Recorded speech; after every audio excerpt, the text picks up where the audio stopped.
की चाकणकर यांना तातडीने अटक केली पाहिजे आणि अशा पद्धतीने जर तंत्रमंत्र विद्येमध्ये जर स्वतः चाकणकर गुंतलेले आहेत असं पीडित सांगत असतील आणि त्याचे असे धक्कादायक फोटो जर येत असतील तर चाकणकरांची नार्को टेस्ट होणं गरजेचं आहे।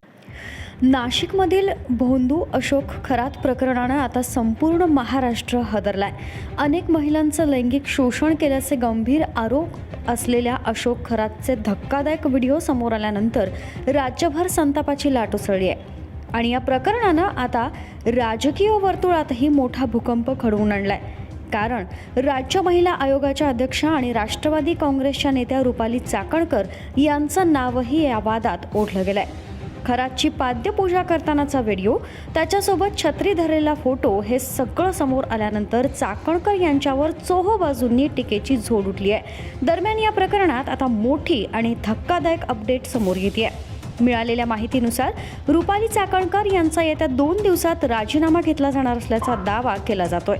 सीएमओ कार्यालयानं या प्रकरणाची गंभीर दखल घेतली असून कारवाईची प्रक्रिया वेगानं सुरू झाल्याची माहिती मिळते आहे। त्याचबरोबर IPS तेजस्विनी सातपुते यांच्या नेतृत्वाखाली SIT स्थापन करण्यात आली आहे आणि या प्रकरणाचा सखोल तपास सुरू आहे।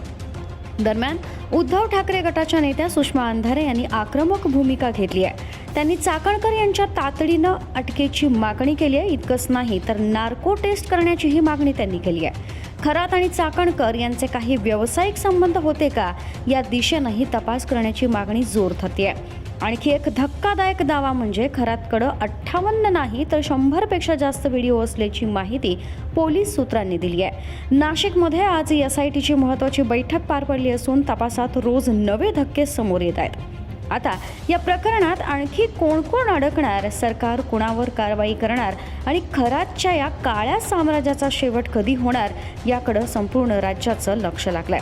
Bureau report, Maharashtra news 24।